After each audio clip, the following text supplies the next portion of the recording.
$29 silver is just around the corner.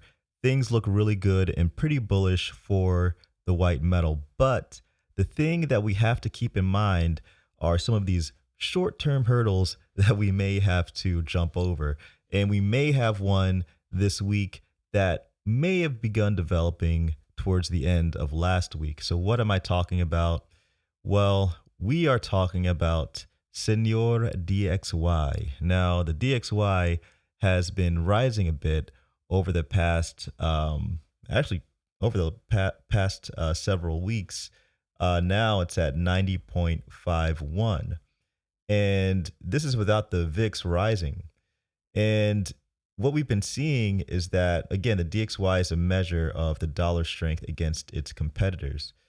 And in recent days, the ECB, the European Central Bank, has been pretty dovish, continuing its talks about, even in the face of Europe looking pretty good economically, regarding the ISM, regarding some reopenings that are happening over there.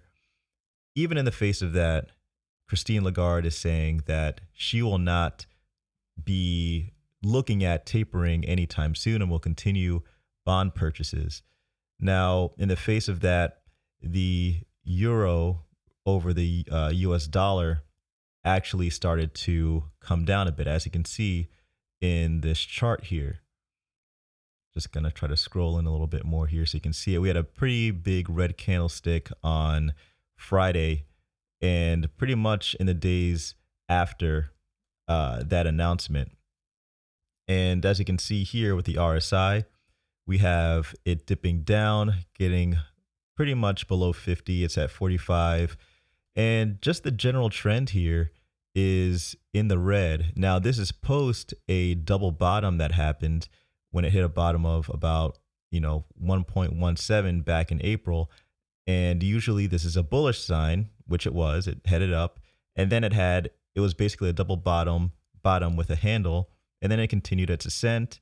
So we had some bullishness basically around this time. And now we're starting to see a little bit of mean reversion here that is coinciding with some of these fundamentals that are happening right now, with the ECB saying that they aren't looking at tapering anything really at this moment.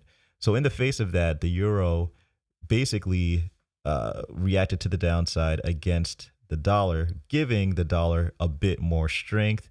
And you know what that means?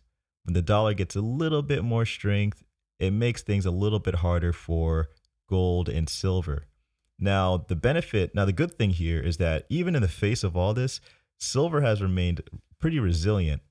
Now, silver has, been in a bit of a downtrend here if you take a look at the MACD, but it is actually starting to recover a bit from its lows. Now, we're also above the 50 here in the RSI. If we take a look at the Fibonacci, we did over the course of the last few days, we did touch and even dip a little bit below the 23% level for the Fibs, but we are actually starting to edge back up a little bit here. So things are looking pretty good. Again, it's matching the movements of the MACD, but things are looking pretty good. Now, the thing that we need to keep in mind is that the movements of silver and even gold over the long term will be good, again, because as we've seen before doing this research here, that gold and silver react positively as inflation continues to rise. So as inflation continues to rise, we should expect gold and silver prices to do so as well. Now, this week, we do have the Fed decision, which will be, are they going to start talking about tapering or talking about tapering, as some of these Fed presidents have been mentioning. Now, if they do, the economy, or I should say, the dollar may start gaining a bit more strength in the face of that. That's one thing we have to take into consideration, as that might be a short-term bump in the road for us.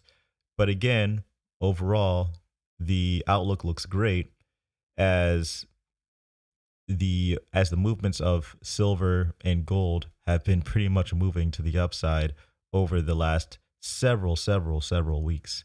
And one of the great benefits here of what we've been seeing as far as this movement here and how healthy it is that the last time we were in the red here for the MACD, and the last time we were, pretty much in oversold territory, was when we were in the $23 level, or almost around the $24 level for silver.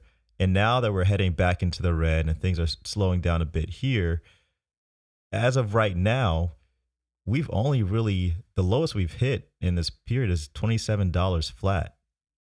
That's pretty good as far as a bit of a pullback is concerned.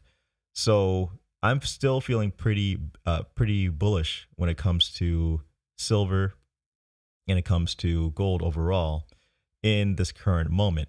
So guys, let me know what you think in the comment section below. Thanks again for watching. Please hit that like button. Please subscribe if you're new. It's Black Bullion for goldandsilvertoday.com.